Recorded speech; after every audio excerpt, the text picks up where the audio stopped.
कहाँ तक देख लिए थे हम लोग लास्ट क्लास में? केमिकल फैक्टरिंग में पहला देख लिए थे, राइट?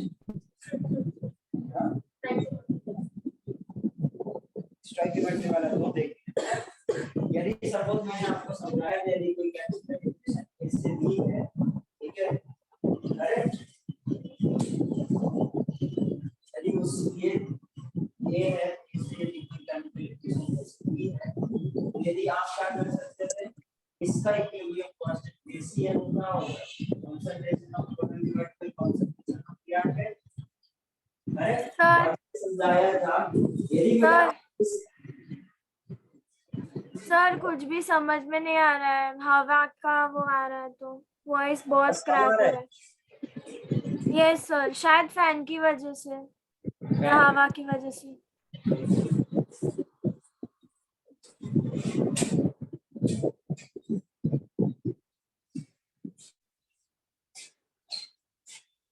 अभी ठीक है क्या? Yes sir. देखो जरा, मैं क्या बोल रहा था, ए और बी, यदि ए से बी का फॉर्मेशन हो रहा है तो इसका केसी क्या होगा बेटा? Concentration of B divided by concentration of A. यदि सपोज आप क्या करो, इसमें n का मल्टीप्लाई करो, क्या कर दो, सपोज इसमें n का मल्टीप्लाई कर दो, तो इस नया जो इक्वेशन होगा उसका केसी डैश क्या लिखोगे? concentration of B to the power n divided by concentration of A to the power n, correct? इसका जो स्टोइकियोमेट्रिक कोएफिशिएंट है वो पावर में चले जाते हैं, तो ये क्या था? Kc, इसको क्या लिख सकते हैं? Kc to the power, तो क्या आ गया इधर से? Kc is equal to Kc to the power, correct? ठीक है। यदि मैं आपसे पूछूं, एक क्वेश्चन दूं, एक इक्वेशन है PCl3 Cl2 से जो फॉर्मेशन हो रहा है वो PCl5 का फॉर्मेशन है, ठीक है।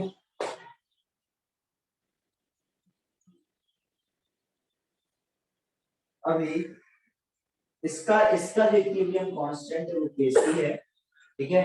आपको फाइंड करना है equilibrium constant Kc gas for PCl5 PCl3 plus Cl2।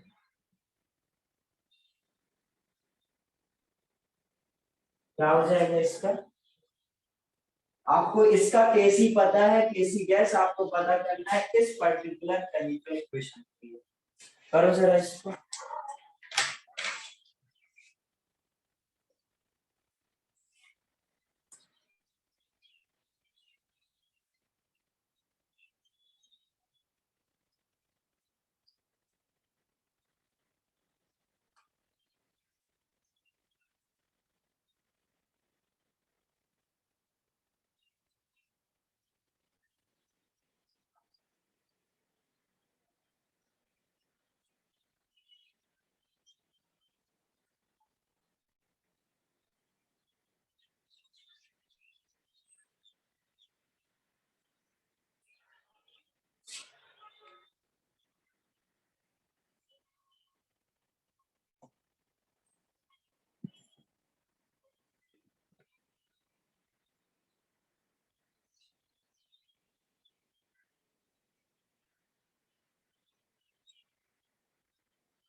ये तो नोट कर लिया था।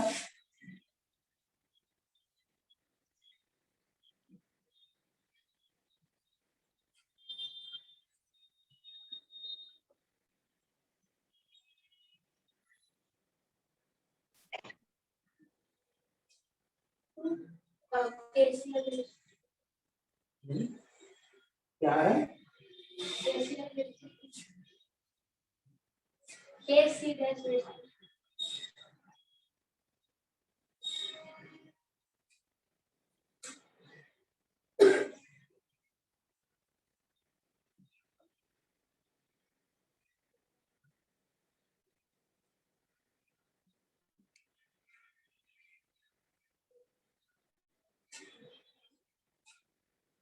देखो जरा बताऊं मैं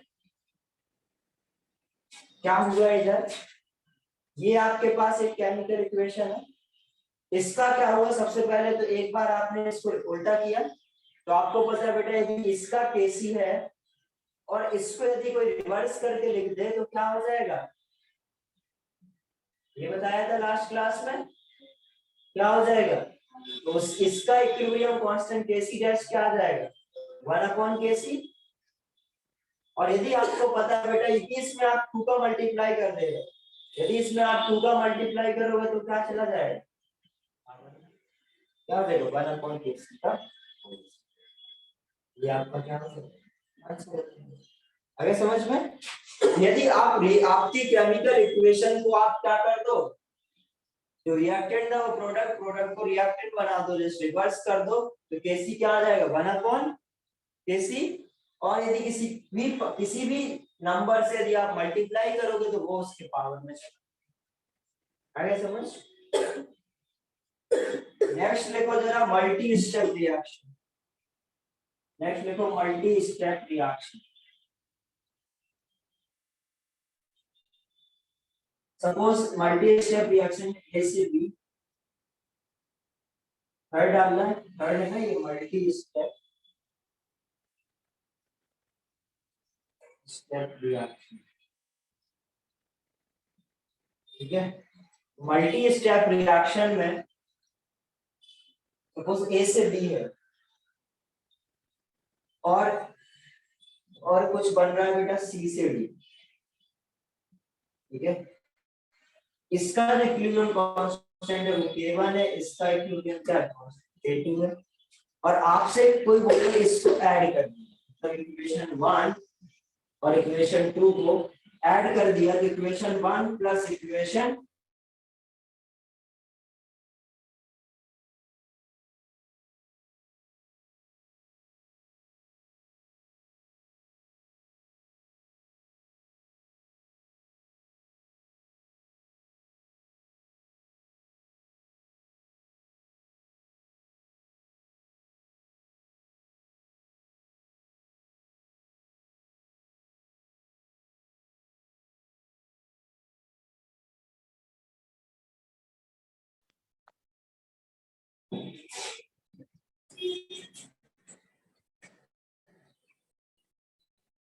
ठीक है।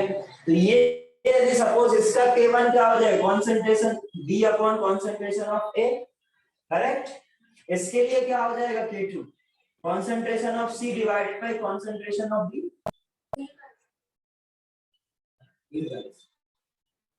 करेक्ट। इसके लिए क्या लिखोगे कौन Kc dash concentration of B plus D में B into B divided by A into C, correct. Kc dash हो गया ये।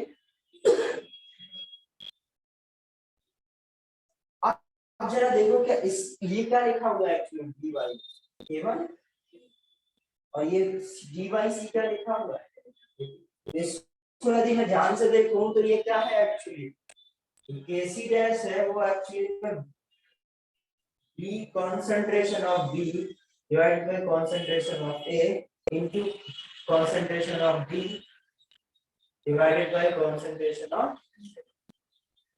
C। इसको क्या लिख सकते हो,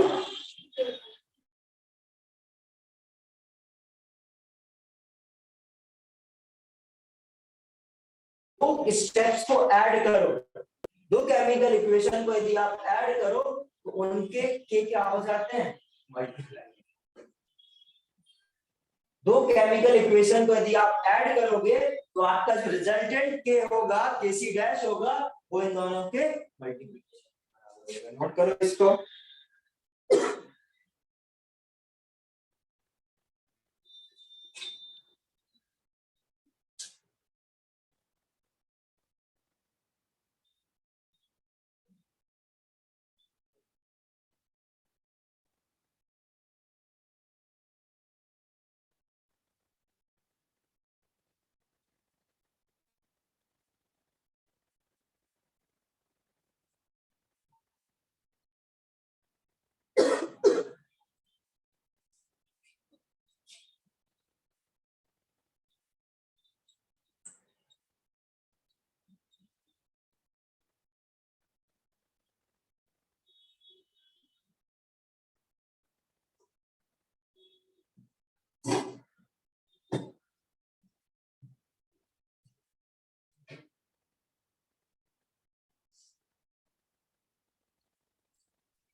हो गया क्या ये? अब सपोज, ठीक है, ये लिख लिया, ये लिख लिया। अब सपोज मैं क्या कर दूं बेटा, इन दोनों को सब्ट्रैक्ट कर, गर्मी लग रही है,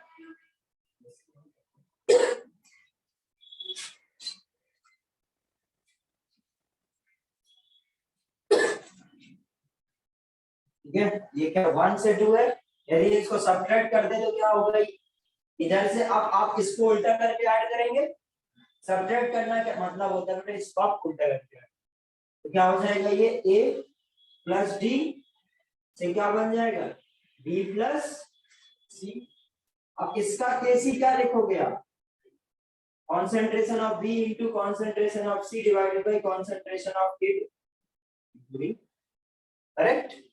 अब ये क्या हो गया, b by a क्या है, k1, ठीक है। इधर में चेंज करो तो ये क्या आ जाएगा, c by d, करेक्ट। इसको क्या लिख सकता हूं, k1, और ये c by d क्या हो, c by d क्या हो जाएगा, 1/k2। तो क्या याद रखोगे, यदि बेटा सीधे सीधे दो इक्वेशन को ऐड कर दोगे तो उनके जो इक्विलिब्रियम कांस्टेंट वो मल्टीप्लाई हो जाएंगे। यदि आप रिवर्स करके ऐड करोगे, मतलब सब्ट्रैक्ट कर रहे हो, इसका मतलब क्या है, वो 1/k करके मल्टीप्लाई होगा, या सीधे बोल सकते हो, इसको लिखो तो नोट करो जल्दी।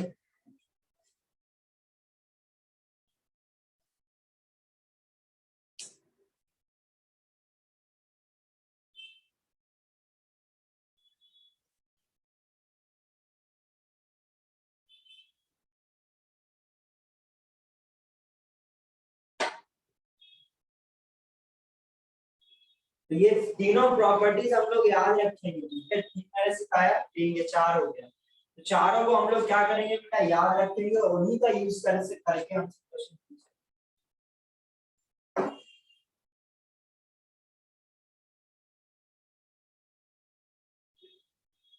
किसी को सबको समझ में आ गया, किसी को डाउट है तो पूछो।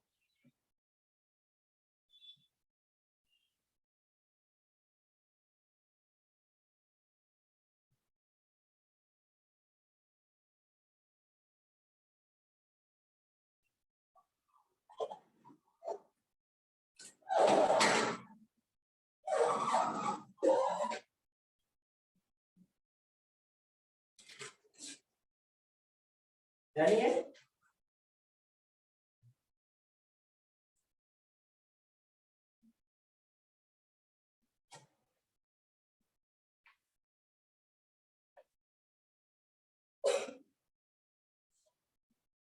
डन।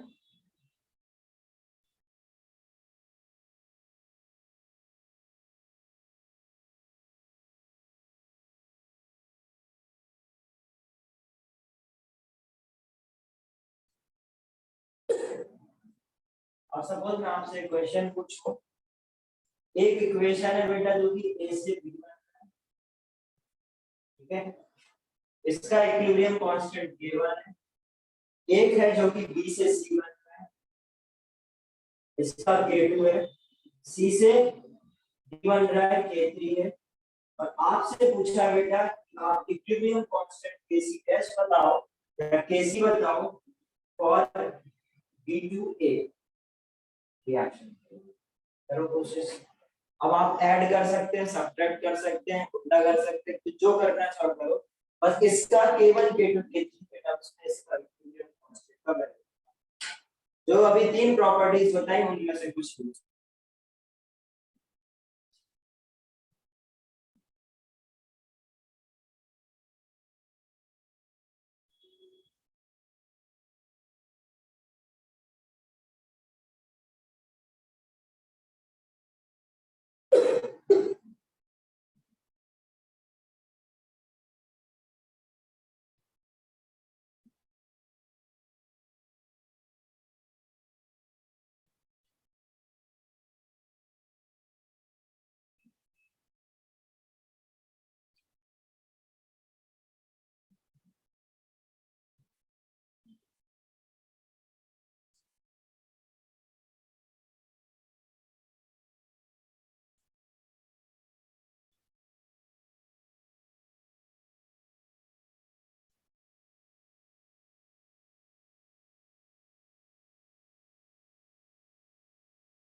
आया क्या?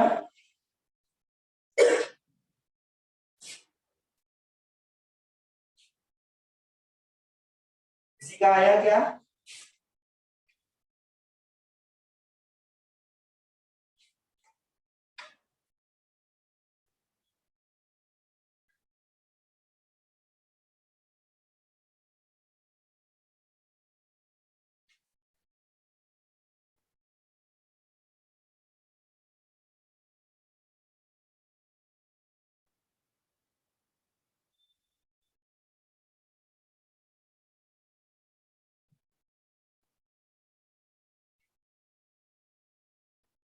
बताऊं मैं?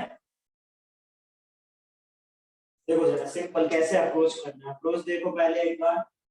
सपोज बेटा ये आपका फर्स्ट रिएक्शन, ये सेकंड रिएक्शन है और ये थर्ड रिएक्शन, करेक्ट? यदि मैं क्या करूं बेटा, इसको सिंपल 1 + 2 + 3 कर, क्या होगा? इन तीनों को ऐसे ऐड किया है, सारे रिएक्टेंट को ऐड कर दो, करेक्ट? ये सारे रिएक्टेंट को ऐड करोगे तो क्या a + b + c, सारे प्रोडक्ट को ऐड कर दो b + c + d, b से b कैंसिल, c से c कैंसिल, क्या आ गया? आपको पता है बेटा, आपने इसको इसको इसको ऐड करा तो a से d का क्या आ जाएगा? किस a से d का कैसी क्या आ जाएगा? यदि रिएक्शन को आप ऐड करोगे तो उनके कोएफिशिएंट, जो कोएफिशिएंट इक्विलिब्रियम कांस्टेंट वो मल्टीप्लाई हो जाएंगे, तो क्या हो जाएगा? k1 * k2 * k3। अब आपसे पूछा क्या है, आपने a से d तो निकाल लिया, b से a पूछा। अब इस जो ये आया है उसको क्या कर, क्या हो जाएगा आंसर इसका? 1/k1 + k2 * इतना ही करना है। आगे समझ सभी को? प्रोसेस में अलग करना पड़ा, यही तो सीखे। ऐड कर दिए, ऐड किया, सारी इक्वेशन ऐड हो गई, इनके इक्विलिब्रियम कांस्टेंट का हो जाएगा, मल्टीप्लाई हो जाएंगे। और आपको ये a से d का पता चल गया था तो इसको रिवर्स कर दो तो आगे नेक्स्ट क्वेश्चन देखो। नहीं समझ में आया? a प्लस, अभी क्या करें, इसको ऐड करना समझ में आ गया, ऐड करने से मल्टीप्लाई हो जाते हैं, समझ में आ गया। और ये बताओ यदि किसी रिएक्शन को उल्टा करते हैं क्या होता है? माना कौन में चला जाता है? ए बी प्लस सी आपने कट किया तो ए और वो ए और डी कैसे? अच्छी है ना, ए और डी, तो फिर वो A B C B C D, इस बी से बी कैंसिल, सी से सी कैंसिल, क्या बचा? ए सी डी, ठीक है? क्या बचा? ए सी डी, ये क्या हो जाएगा? ये मल्टीप्लाई करके आ जाएगा। अब इसको आपको उल्टा करना है, डी से ए पता करना है।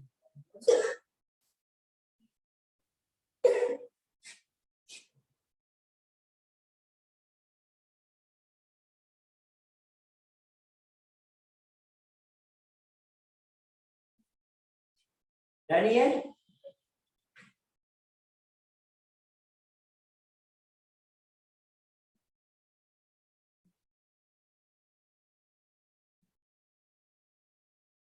अब थोड़ा और कॉम्प्लिकेटेड करना हूं, ठीक है? धीरे धीरे लेवल पे पढ़ा रहा हूं, इतना समझ में आ गया? हर एक सेम क्वेश्चन नहीं होगा बट थोड़ा थोड़ा पढ़ा, इधर क्या कर रहा हूं, इससे भी, ठीक है? और आपसे पूछ रहा हूं अब फिर से डी टू ए, इसका केसी जो होगा, केसी डैश, इसका वैल्यू क्या होगा? ठीक है? अब आपके पास फिर से तीन इक्वेशन है, थोड़ा सा चेंज करा, जब बीसीसी तब सी से बी तक करो क्वेश्चंस, देखिए क्या करते हैं।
सही है K2 upon K1 into आया नहीं आया क्यों नहीं आ रहा है देखो जरा आया किसी का ऑनलाइन हैंड रेज करो यदि किसी के पास आंसर आया हो तो कोई निकाल पा रहा है आंसर कोई नहीं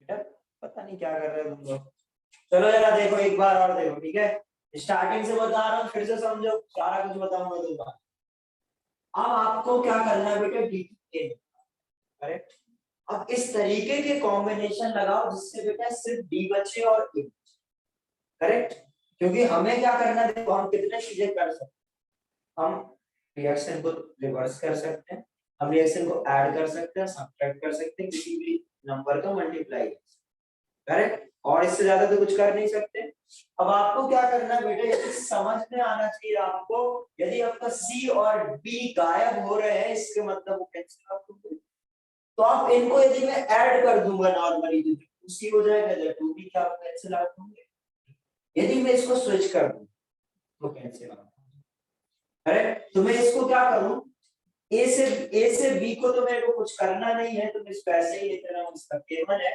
बट बी टू सी को मैं क्या कर दूं स्विच कर दूं तो ये क्या हो जाएगा 1/k अब इतना समझ में आना चाहिए अब आप नॉर्मली लिखना स्टार्ट करो यदि किसी रिएक्शन को आप रिवर्स कर रहे हो तो उसका क्या हो जाएगा इनवर्स हो जाएगा तो इसको आप बी टू सी लिख सकते हो और सी टू डी उसको सेम रखो क्या हो जाएगा करेक्ट अब आप इनको ऐड करोगे इक्वेशन 1 2 3 या 1 डैश 2 डैश 3 डैश इनको आप ऐड करोगे तो क्या आ जाएगा फिर से वही काम a plus b plus c क्या हो जाएगा b plus c plus d तो b से b c b क्या आ गया अपना a से करेक्ट अब आपने इन तीनों को यदि क्या किया था ऐड तो आपके के क्या हो जाएंगे मल्टीप्लाई वो क्या आ जाएगा k1 into 1/k2 into k3 correct अब आपको बस a से d नहीं निकालना था b से a तो इसको क्या करोगे ये जो k1 into k3 अपॉन क्या था k2 था वो क्या आ जाएगा k2 अपॉन यही आया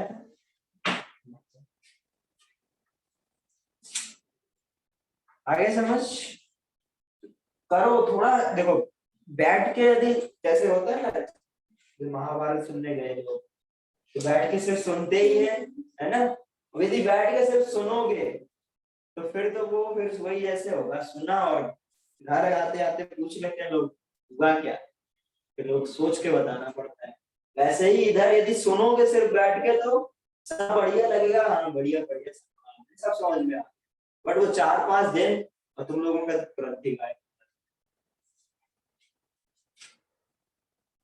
तो थोड़ा सा हमें हाथ पैर मारो मतलब पेन चलाओ तब क्या होगा तब कर पाओगे सॉल्व अब हमें सॉल्व करना पड़ेगा कैसे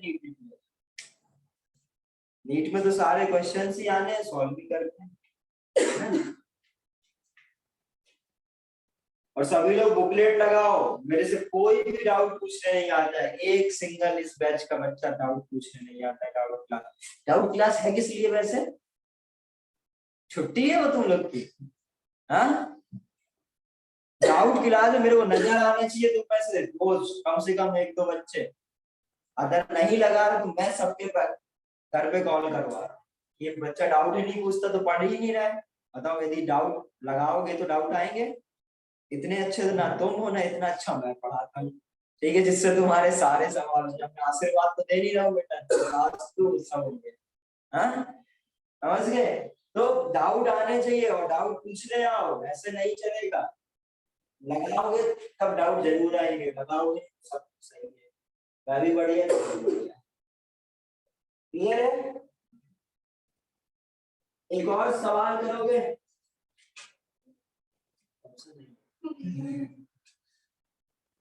इसका आंसर निकालना है लेकिन सभी को। ए से बी, 2c से क्या बनेगा?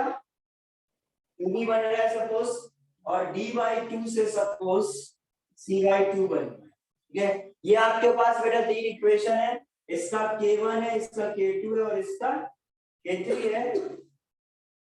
और आपसे मैं फिर से पूछ रहा हूं a से d, अब a से d पूछूंगा, इसका k बताओ। कौन कोशिश सभी लोग?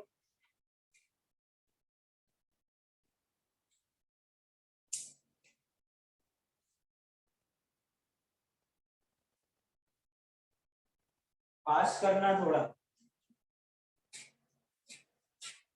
बट सही होना चाहिए।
आ रहा है? ये समझ में आ रहा है? देखो आप बेटा मल्टीप्लाई डिवाइड कुछ भी कर सकते हो। यदि आपको क्या करना है, आपको पता है बी और सी गायब करना है, ठीक है, यदि किसी चीज का मल्टीप्लाई करना पड़े, डिवाइड करना पड़े तो कर सकते, ठीक है।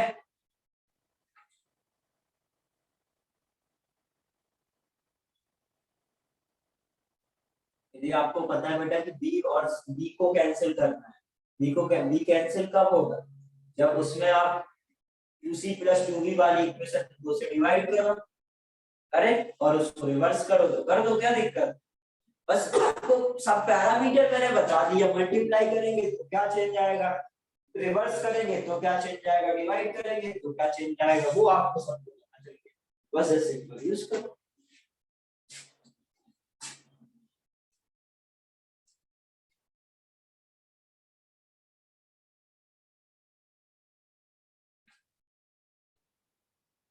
ओके,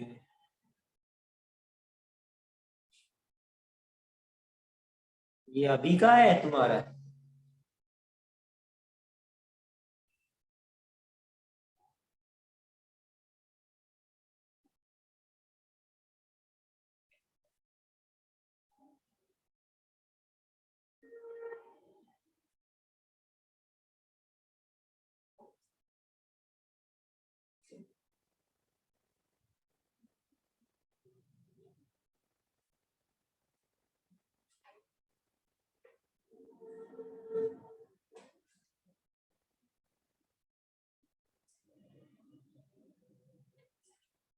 बताऊं?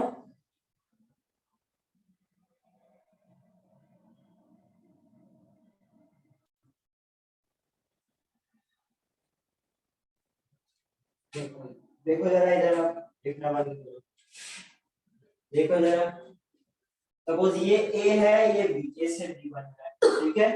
इधर क्या 2c से बेटा 2b बन रहा है, d2 से c2 बन रहा है, c/2 बन रहा है। अब आपको बताना है बेटा a से b, करेक्ट, मतलब b और c को कैंसिल आउट। आप कुछ भी करो, b और c को कैंसिल करना है, तो उसके क्या करना चाहिए, इस वाली इक्वेशन में मैं यदि हाफ का मल्टीप्लाई, ठीक है, और यदि इसमें मैं हाफ का मल्टीप्लाई करूंगा तो इसमें कितने का चला जाता है, इसमें जितने का मल्टीप्लाई करो उसमें पावर चला जाता है, तो नया k2 क्या होगा, k to the power 1/2, correct. तो नए जो इक्वेशन है उसको लिख लिया, इसमें तो आपने कुछ चेंज नहीं करा, तो इसको कोई बात नहीं करना है, ठीक है।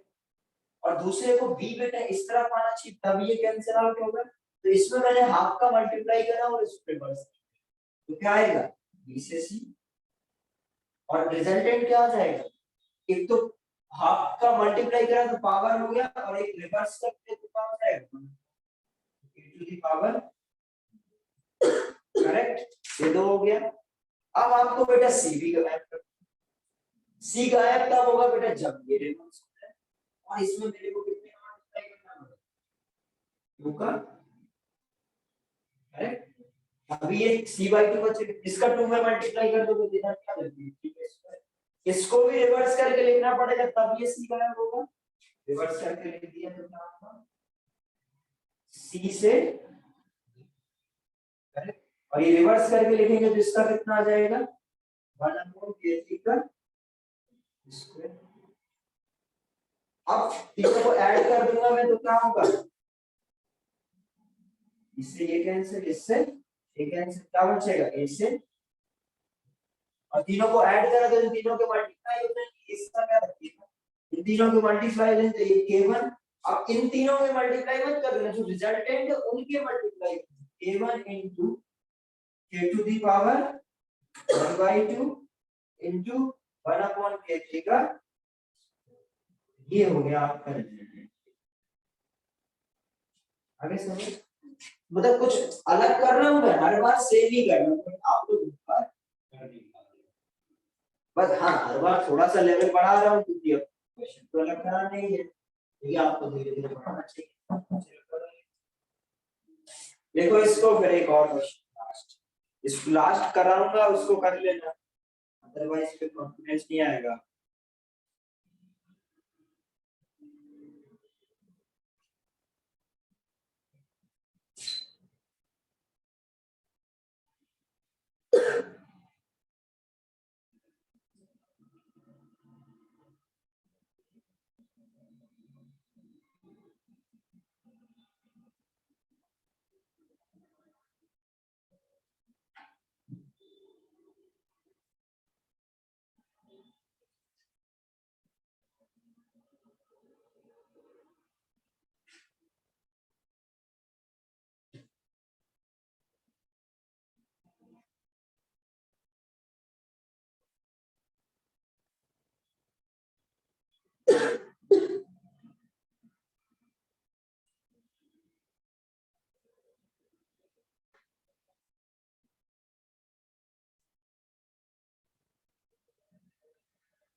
डन,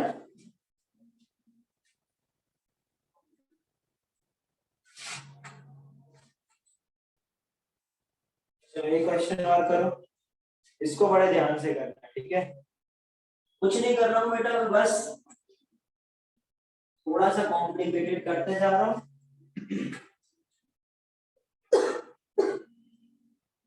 मतलब इससे टफ और कुछ नहीं आएगा, ठीक है, मतलब ये मैक्सिमम है, इससे ज्यादा तुम लोग के नीड में कुछ नहीं है। सपोज इसका k1 है, इसका k2 है, और इसका k3, और आपको क्या निकालना है, d से इसके k को आपको फाइंड करना है। जैसे सिखाया है वैसे ही फिर से अपने से अप्रोच करो, एकदम अटेम्प्ट जैसे सिखाया है एकदम वैसे ही करो।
हुआ क्या किसी से?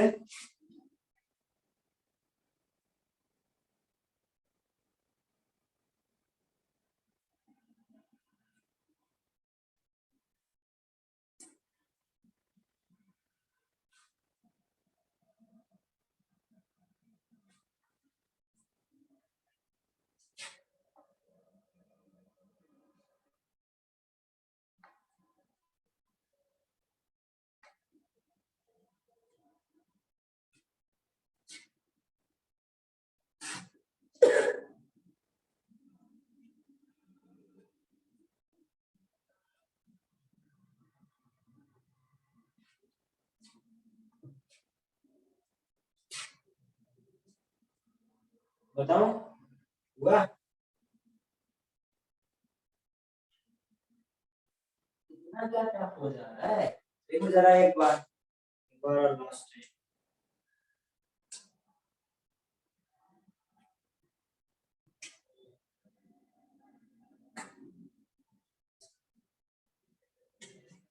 सपोज 3B और 2A, ठीक है। अब आपको क्या चाहिए? ए बचाना है और बी, मतलब बी और बी सी फिर से।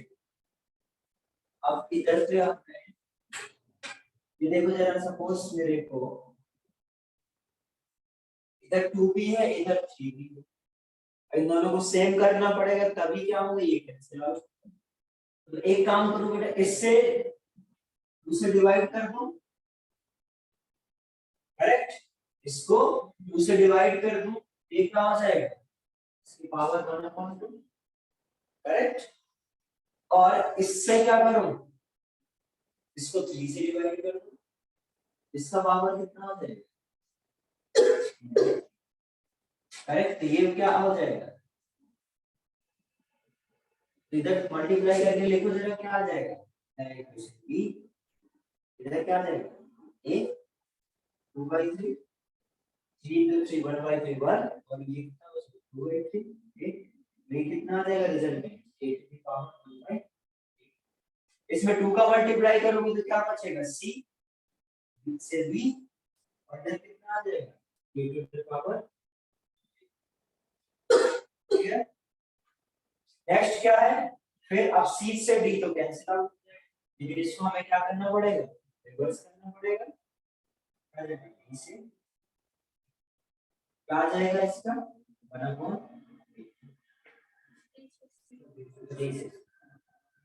करेक्ट। डी से सी करे तो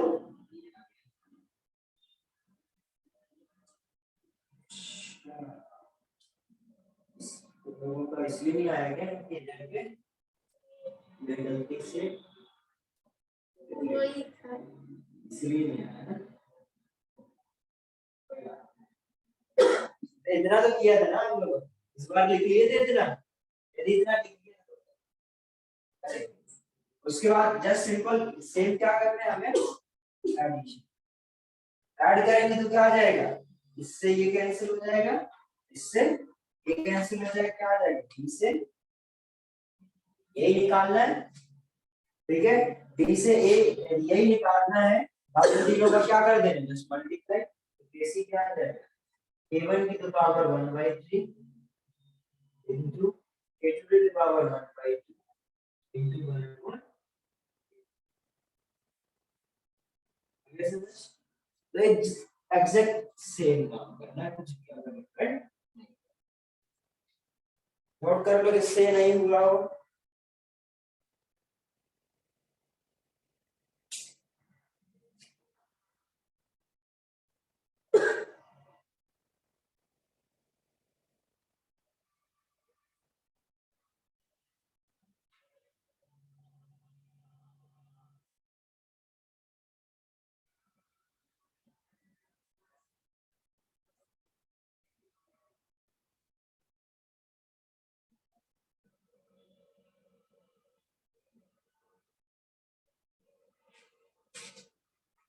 अब नेक्स्ट, इतना समझ में आ गया सभी को, लिख लिया है सभी ने, लिख लिया है कोई,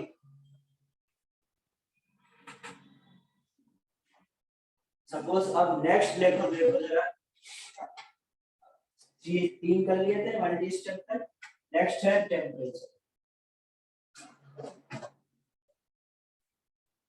क्या नेक्स्ट टेम्परेचर।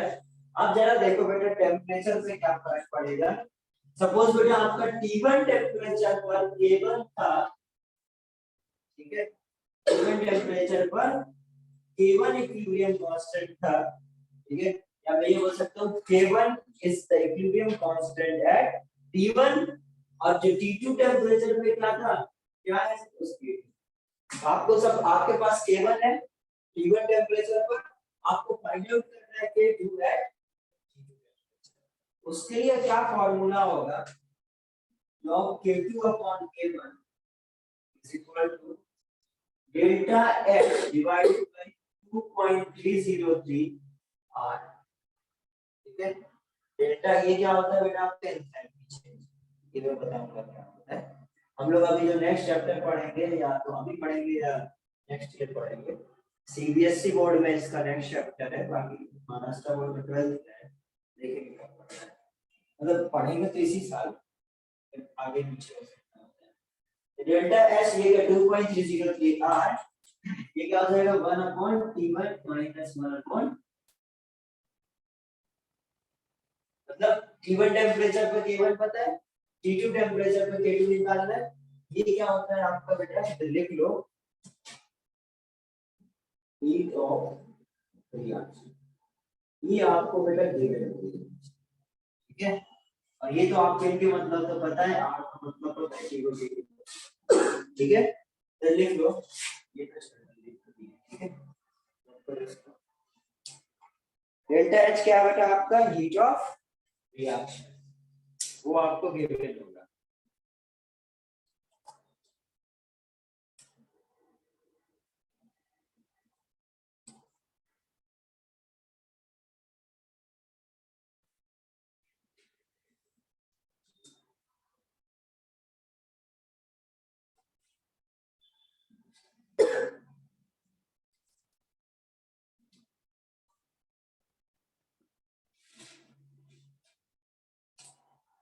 क्लियर,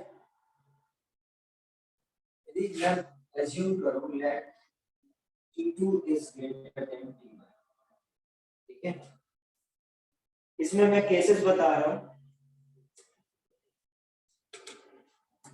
ये बोल रहा हूं बेटा देखो इधर मैं क्या बताया हूं, इधर ये जो आपका K2 K1 है, ठीक है, आपको क्या पता है बेटा T1 टेम्परेचर पर K1 पता है, और आपको फाइंड आउट करना है T2 टेम्परेचर पर K2, तो उसको कैलकुलेट करने के लिए बेटा ये फॉर्मूला है जिसका डेरिवेशन आप लोग के सिलेबस में नहीं है, ठीक है, सिर्फ आपको क्या करना है, इसके फॉर्मूला को याद रखना है।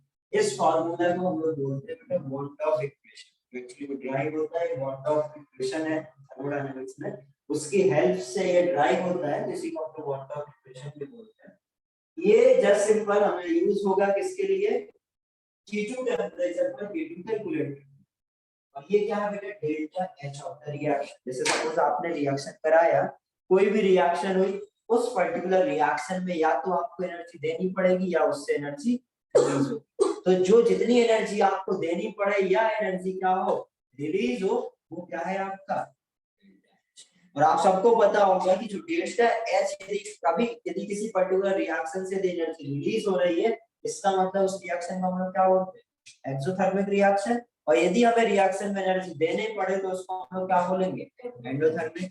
तो इसी जो ये डेल्टा एच है, यदि ये पॉजिटिव हुआ तो क्या हुआ, एंडोथर्मिक, मतलब हमें डेल्टा एच होगा, ईच ऑफ द रिएक्शन क्या है, पॉजिटिव है, इसका मतलब आपका एंडोथर्मिक है, और यदि डेल्टा एच नेगेटिव मतलब एनर्जी रिलीज हो गई, इसका मतलब क्या हुआ, आपकी reaction exothermic.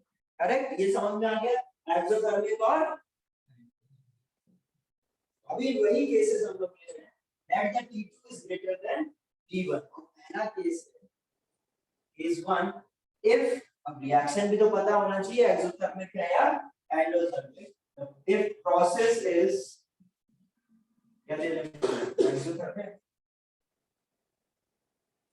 process is exothermic है, इसका मतलब जो डेल्टा एच है वो क्या हो जाएगा, क्लियर है, delta H is less than 0, अब सपोज देखना T2 बड़ा है, T2 बड़ा है मतलब 1/T2 छोटा हो गया, और ये बड़ा होगा तो ये नंबर पॉजिटिव, ये पॉजिटिव हो गया।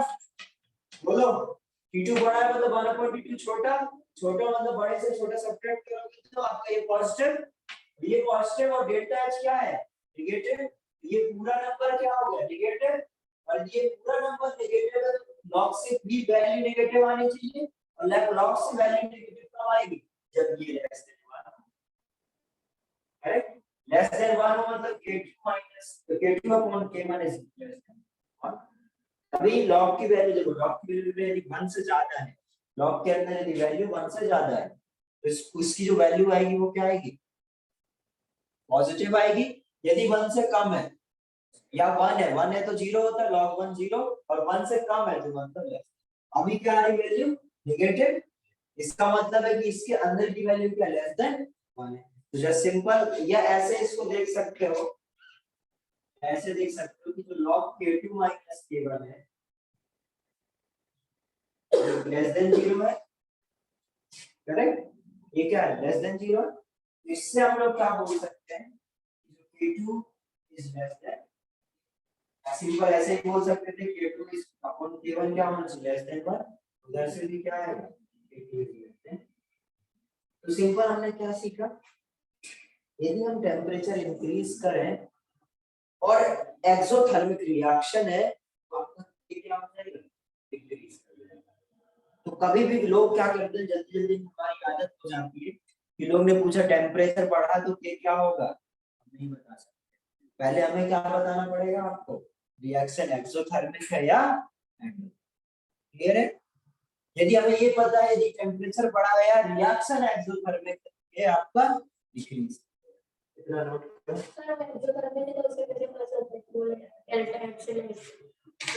डेल्टा एच यदि नेगेटिव है, ठीक है, तो आप बोलते हैं एक्सोथर्मिक। यदि डेल्टा एच ग्रेटर देन 0 है तो आप बोलेंगे एंडोथर्मिक, क्लियर है। आप ये कैसे पता चलेगा डेल्टा एच नेगेटिव है, तो ये आपको अभी ऐसे पता नहीं चलेगा, आपके पास डेटा होना चाहिए।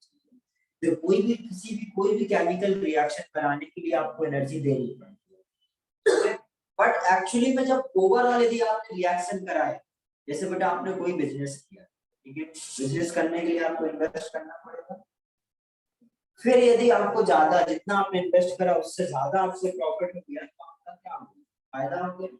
बिना, ऐसा तो हो नहीं सकता कि बिना इन्वेस्ट करे आपको फायदा हो जाए, ऐसा तो सपने में ही हो सकता है, ठीक है, या किसी की दया आ जाए, किसी की कार मिल जाए तो ही हो सकता है, क्लियर है। तो यदि आपको कोई भी केमिकल रिएक्शन करानी है तो हमेशा आपको एनर्जी देनी पड़ेगी, और यदि आपने रिएक्शन एनर्जी दी, जितना आपने एनर्जी दिया यदि उससे ज्यादा एनर्जी रिलीज, जो आपने एनर्जी दी है सपोज वो H, जो एनर्जी रिलीज हुई वो सपोज H2, और H2 माइनस H1 यदि नेगेटिव आ जाए मतलब डेल्टा H, डेल्टा लिखा मतलब डिफरेंस, स्टार्टिंग का फाइनल का डिफरेंस यदि नेगेटिव आ गया मतलब रिलीज होने वाली एनर्जी ज्यादा थी किससे, गिवन एनर्जी से, मतलब फायदा ज्यादा हुआ, रिलीज हुई मतलब, और आपने जितना एनर्जी दिया उससे बहुत कम रिलीज, तो आपको अभी प्रॉफिट नहीं मिलेगा, करेक्ट। तो उस रिएक्शन को आप क्या होगा, एक्सोथर्मिक रिएक्शन, क्लियर है। तो सिंपल ही बोल सकते हैं एक एक्सोथर्मिक रिएक्शन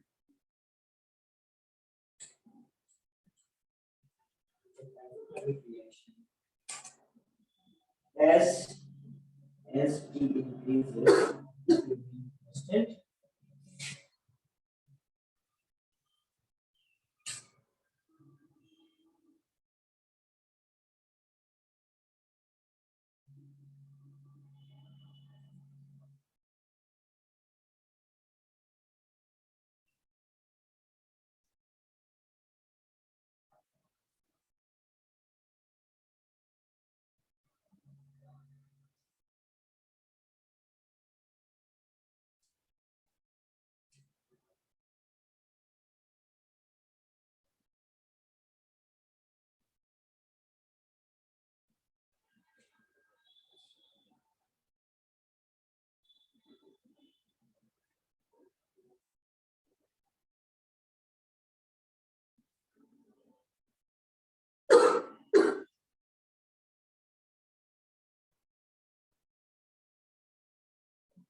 डन ये करेक्ट। अब सपोज दूसरा केस ले लिया जाए, ये तो यही है बट आपका क्या कर दिया मैंने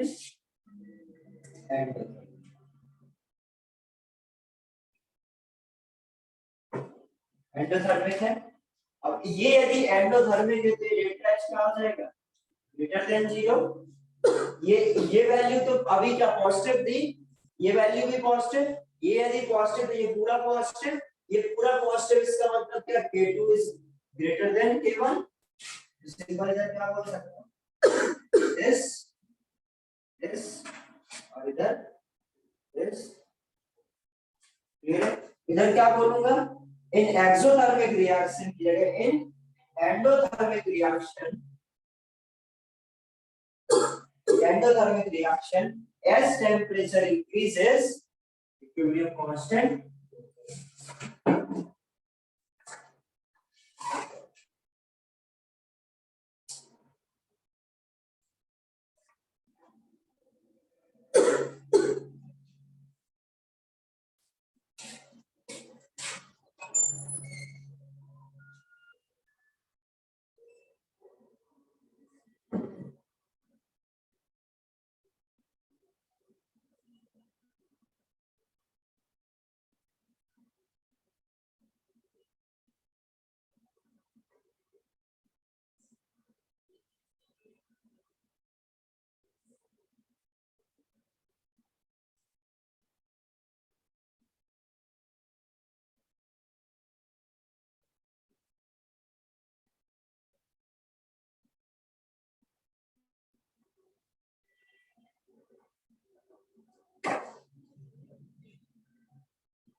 हो गया क्या।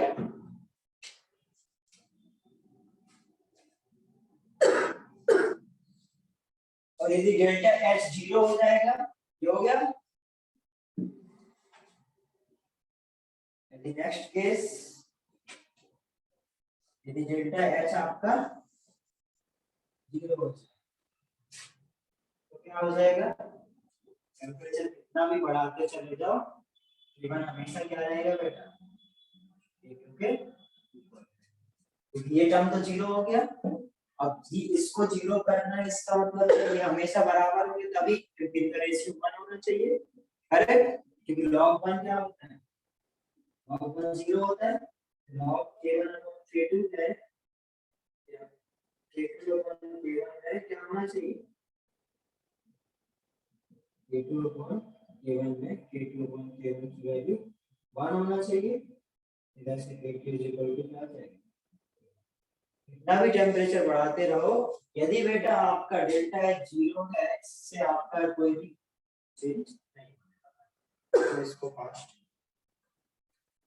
उसके बाद नेक्स्ट फिफ्थ पॉइंट डालो चेंज इन कंसंट्रेशन।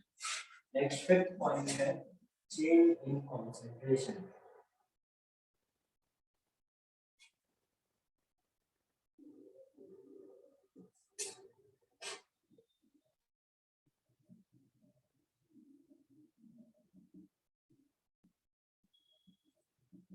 ठीक है एक बात हमेशा याद रखना बेटा जो आपका इक्विलिब्रियम कांस्टेंट अभी हम लोग क्या देख रहे थे फैक्टर अफेक्टिंग इक्विलिब्रियम कांस्टेंट। तो इक्विलिब्रियम कांस्टेंट किससे बढ़ा यदि किसी का मल्टीप्लाई कर दो तो चेंज हुआ यदि रिएक्शन को रिवर्स कर दो तो चेंज हुआ यदि दो इक्वेशन को ऐड कर दो या सब्ट्रैक्ट कर दो तो चेंज हो जाएगा यदि आप टेंपरेचर चेंज करोगे तो चेंज हो जाएगा।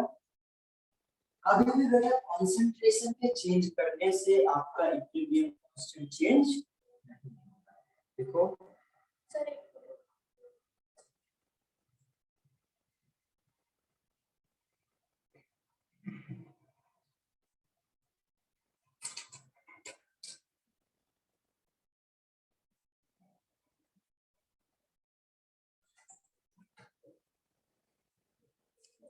चेंज इन कंसंट्रेशन में कभी भी बेटा क्या होगा इक्विलिब्रियम कांस्टेंट की वैल्यू चेंज नहीं होगी इसमें देखो change in concentration of reactant और product, change in concentration of reactant or product does not affect the equilibrium constant, does not affect the equilibrium constant.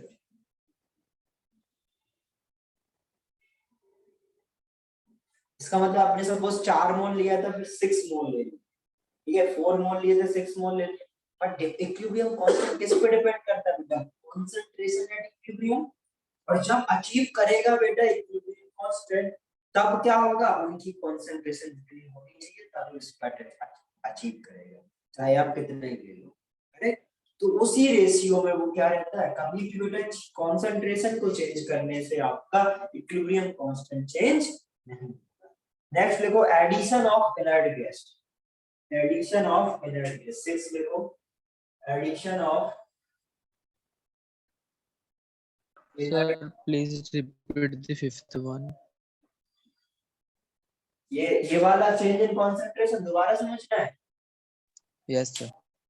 देखो मैंने ज्यादा कुछ इसमें समझाया नहीं क्योंकि इसमें कुछ ज्यादा कुछ समझाने को है नहीं, सिंपल इतना मैंने बोला आपको, यदि आप कॉन्सेंट्रेशन को यदि चेंज करेंगे, ठीक है, सपोज आपका 4 मोल की जगह 6 मोल, ठीक है, तो क्या जब आप इक्विलिब्रियम कांस्टेंट की वैल्यू लिखते हो तो क्या लिखते हो, concentration of product divided by concentration of reactant at equilibrium। यदि आप इक्विलिब्रियम पर उनकी रिएक्शंस को लिख रहे हो, इनके कंसंट्रेशन को लिख रहे हो, तो आप जब ए और बी के बीच में बेटा एक फिक्स्ड कंसंट्रेशन होगी जहां पर उसका क्या होगा बेटा, उसमें इक्विलिब्रियम अचीव होगा। उस फिक्स्ड कंसंट्रेशन में ही क्या होगा बेटा, उसका इक्विलिब्रियम अचीव होगा, चाहे आप कितना भी चेंज कर लो, कभी भी आपका इक्विलिब्रियम कांस्टेंट की वैल्यू चेंज नहीं होगी, ये आप याद रखें, ठीक है। अब नेक्स्ट लिखो addition of inert gas, addition of inert gas. तो इनर्ट गैस के एडिशन से भी कभी भी इक्विलिब्रियम कांस्टेंट, हाँ देखो ये जो चेंज इन कंसंट्रेशन है या तुम्हारा एडिशन ऑफ इनर्ट, इनसे बेटा आपके रेट में फर्क पड़ सकता है कभी भी, लेकिन आपके इक्विलिब्रियम कांस्टेंट की वैल्यू में फर्क नहीं पड़ेगा। देखो it does not affect the equilibrium constant, it does not affect the equilibrium constant.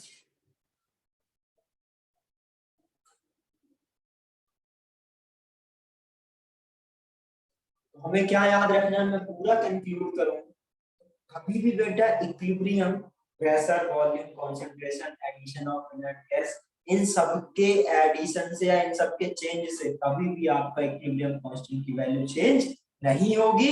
सिर्फ और सिर्फ कब चेंज होगी इक्विलिब्रियम कांस्टेंट की वैल्यू, जब आप टेम्परेचर को इंक्रीज कराएं या किसी का मल्टीप्लाई कर दें, किसी से ऐड कर दें, किसी को दो इक्वेशन को ऐड कर दें, तब आपकी इक्विलिब्रियम कांस्टेंट की वैल्यू चेंज होगी। ये पूरा जितने भी हम लोग factors affecting the equilibrium constant देख रहे थे, अब जाके ये करेक्ट।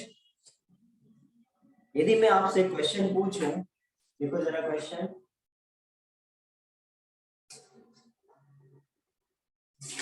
सपोज एक इक्वेशन है ए सॉलिड से,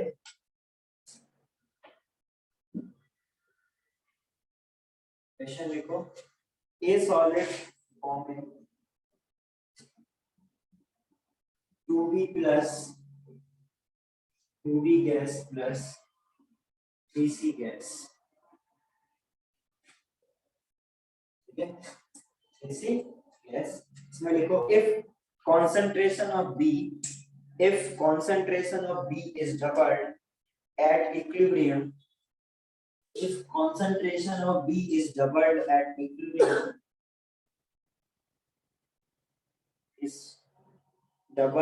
equilibrium, then find the concentration of C at equilibrium. Then find the concentration of C at equilibrium.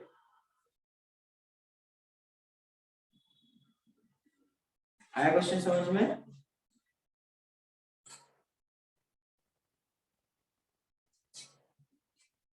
करो जरा इस क्वेश्चन को, देखो अच्छे से करना तो पक्का आंसर आ जाएगा, जो जितना सिखाया है वही यूज होगा, कुछ नया नहीं यूज होना है।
नहीं आया, समझ में आया किसी का आंसर?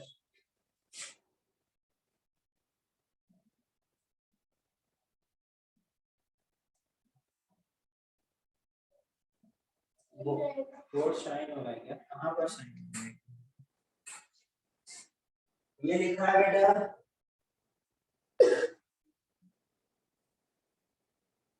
ये लिखा हुआ है ए सॉलिड, ठीक है, ये लिखा हुआ है ए सॉलिड से आपको क्या मिलना है? 2b प्लस 3c,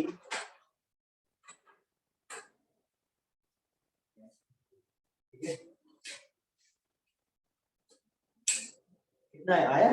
कुछ चेंज नहीं होगा, इक्विलिब्रियम कांस्टेंट चेंज नहीं होगा बट कंसंट्रेशन में चेंज होगी। देखो सपोज इसका इक्विलिब्रियम कांस्टेंट की वैल्यू क्या है? Concentration of B square concentration of C का क्यूब, तो इसका लिखेंगे क्या? कुछ सॉलिड है तो इसका तो कुछ आना नहीं है क्योंकि इसका एक्टिव मास 1 होगा, ये कैसी लिखी है? अब आपको क्या बोला है कि यदि B का कंसंट्रेशन डबल, तो आपको पता है कि कंसंट्रेशन आप डबल भी करोगे तो क्या केस ये चेंज होगा?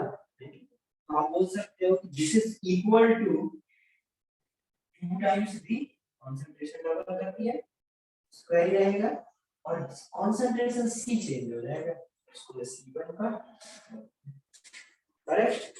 बस ये दोनों बराबर है, बराबर ही होना चाहिए। इसको मैं क्या लिख सकता हूँ? इसको लिख सकता हूँ कंसंट्रेशन ऑफ B का square is equal to 4 concentration of B का स्क्वायर इनटू C1 का होल क्यूब, ठीक है? ये क्या हो जाएगा? B स्क्वायर से B स्क्वायर कैंसिल, ये क्या हो जाएगा? C स्क्वायर डिवाइडेड बाय 4 का पावर, नया कंसंट्रेशन क्या हो जाएगा? 4 टू द पावर 2/3, सॉरी 1/3, और इधर C टू द पावर 2/3, ये आपका नया है। समझ? आपने जो अभी अभी स्टेटमेंट सीखा है कि कंसंट्रेशन चेंज करके केसी चेंज नहीं होता है, उसी को यूज कर लिया, आगे समझ में? तो यदि ये दोनों का प्रोडक्ट इसको डबल करने से ये चेंज नहीं हो रहा है तो इसका क्या हो जाएगा? आगे समझ? इसको सॉल्व कर लिया, बस इसी इंफॉर्मेशन को मैंने यूज किया।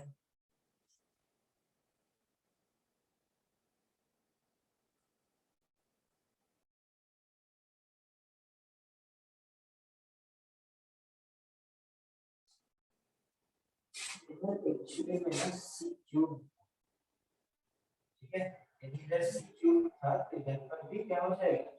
सी क्यूब भी रहेगा, जब इसको लोगे तो इधर क्या हो जाएगा? सी अपॉन 4 टू द पावर 1।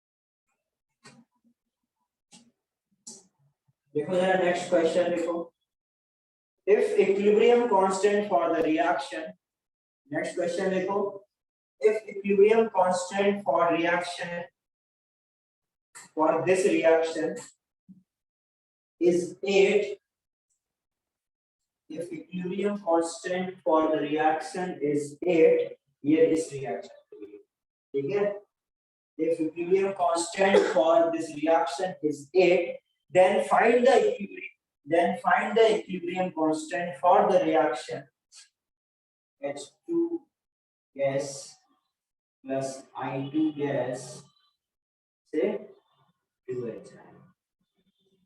क्या करना है आपको, इस पर्टिकुलर केमिकल रिएक्शन का इक्विलिब्रियम कांस्टेंट कितना 8 है, इसका फाइंड आउट और आपके पास ऑप्शन है फर्स्ट 64, सेकंड 16, थर्ड 1/16 और फोर्थ 1/16।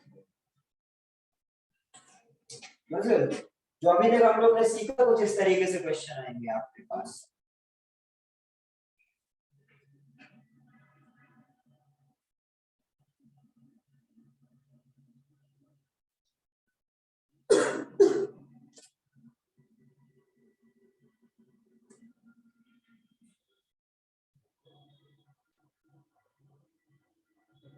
अभी मैं आपको एबीसी में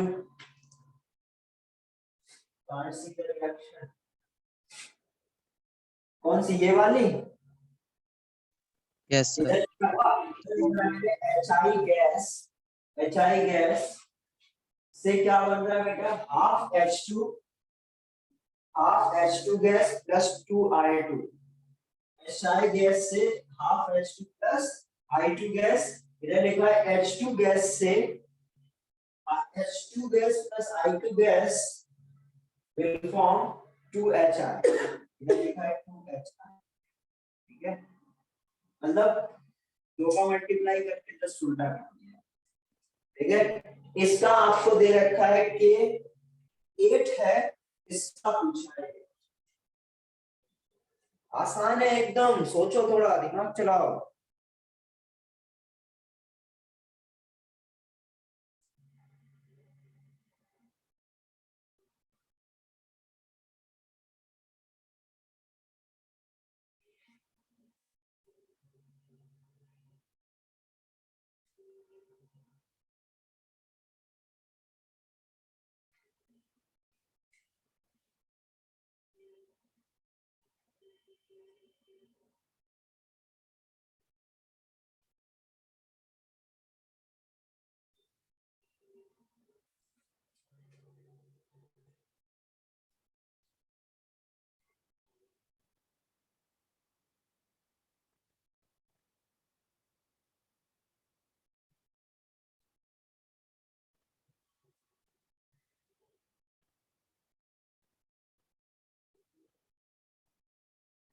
इतना टाइम कैसे लग सकता है, अब तक आंसर आ जाना चाहिए।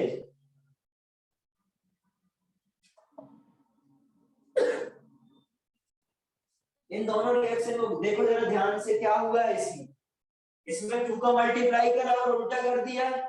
2 का मल्टीप्लाई करोगे तो उसके के में क्या चेंज आएगा, उसका स्क्वायर हो जाएगा, और रिवर्स कर दोगे तो क्या हो जाएगा, और तो आंसर क्या आएगा 1/64, ये आ रहा है ना, बोलो इतना डर क्यों रहे, आंसर हो जाएगा 1/64। यदि बेटा इस केमिकल इक्वेशन का 8 था तो आपने इसमें 2 का मल्टीप्लाई किया, ये 2 का आया, ये 2 का आया, इसका क्या हो जाएगा, मैंने बताया स्क्वायर। अब यदि इसको रिवर्स कर दिया तो क्या हो जाएगा 8 का स्क्वायर, आ गया समझ। आज क्लास में यही तो सीख रहे हैं हम लोग तब से।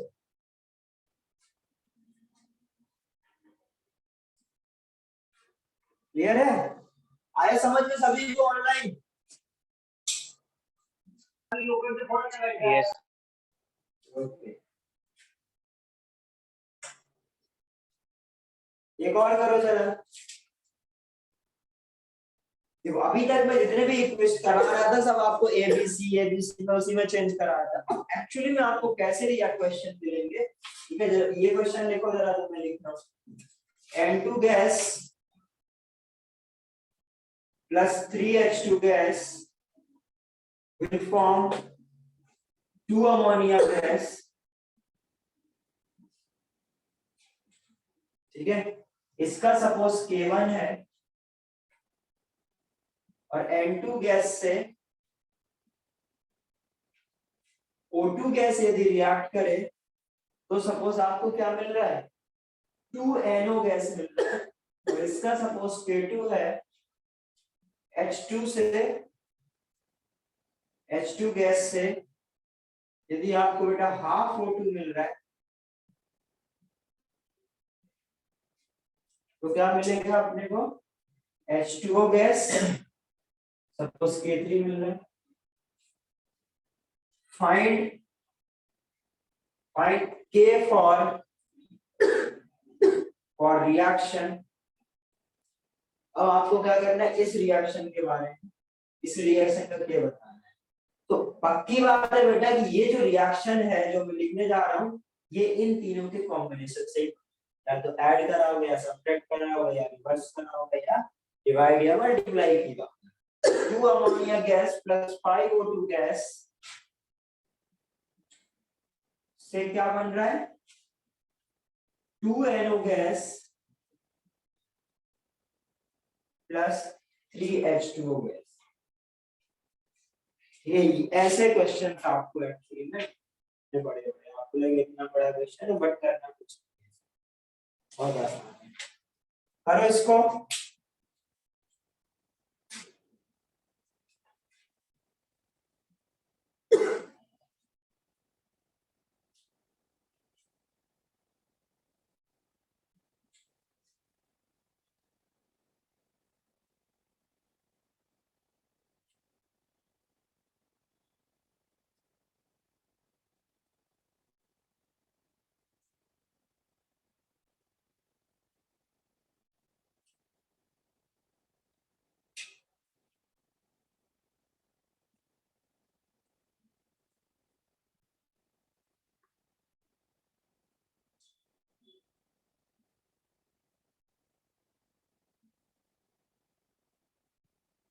सबसे पहले एक जगह फिक्स कर लिया करो, एक रिएक्शन को फिक्स कर लिया करो, दूसरे के जैसा बनाने की कोशिश करो।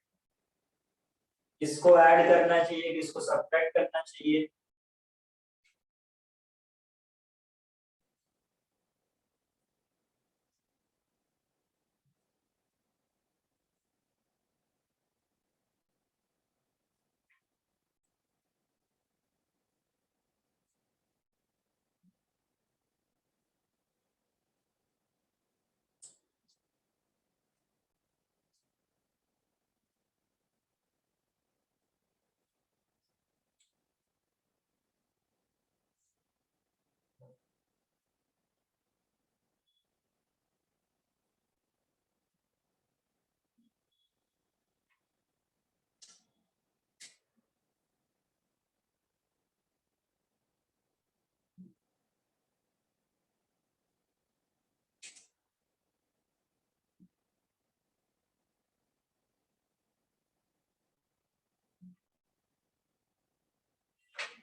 देखो जरा, अभी अभी सब लोग करना बंद करो, इधर देखो, ठीक है। जिसका जितना गया मैच कराना है, कितना कितना सही है।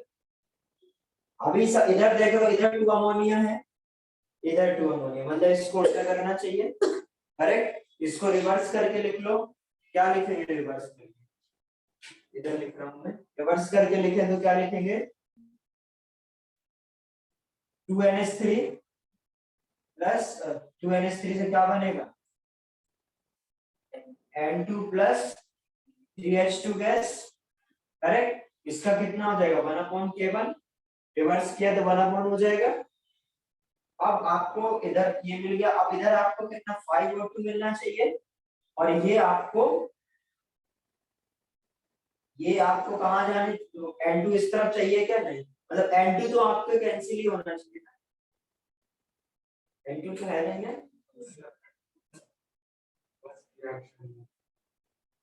अच्छा N2 कैंसिल हो जाएगा ना, तो इसको तो सीधे सीधे ऐड करना पड़ेगा, क्योंकि मेरे को ये कर लिया मैंने, इसमें मेरे को कुछ चेंज करना पड़ेगा क्या, मेरे को लग रहा है इसमें मेरे को कुछ चेंज नहीं करना। मैं N2 प्लस O2 से मेरे को 2 है, तो ये देखो गैस ही करने पड़ते, इसमें कुछ चेंज नहीं करना पड़ा। अभी मैं क्या करूं, यदि इसमें मेरे को क्या चाहिए बेटा, इधर 3H2O चाहिए, तो मेरे को इसमें क्या करना चाहिए, 3 का मल्टीप्लाई करके लिखूंगा तो क्या आ जाएगा, इधर 3H2 प्लस 3/2O2 और इधर 3H2, करेक्ट, क्लियर है। अब मैं इनको तीनों ऐड करता हूं, इसका क्या आ जाएगा, 3 का मल्टीप्लाई करा तो ये 3 का, करेक्ट। अभी अब मल्टीप्लाई कर दूंगा तो ये क्या निकल आ गया, सॉरी ऐड कर दो, आप ऐड करोगे तो क्या आ जाएगा, 3H2 से 3H2 कैंसिल, N2 से N2 कैंसिल, करेक्ट। ये कितना आ जाएगा 2NH3 प्लस ये तो 5/2O2 से क्या फॉर्मेशन हुआ अपने पास 2NO प्लस 3, करेक्ट। इधर लिखूं तो ये क्या आ जाएगा, इसका क्या था K1, सब मल्टीप्लाई होने K1 इनटू इधर क्या था K2, इधर क्या था K3 की पावर, यही आया था, आ गया था सबको समझ में, ये आपका इसके आगे हम लोग नेक्स्ट क्लास में देखेंगे, ओके। लिख लिया ये सभी ने, किसी को लिखना है क्या, जिसका नहीं लिख पाया वो स्क्रीनशॉट तुम लोग लिख लेना, ठीक है, स्क्रीनशॉट लिया,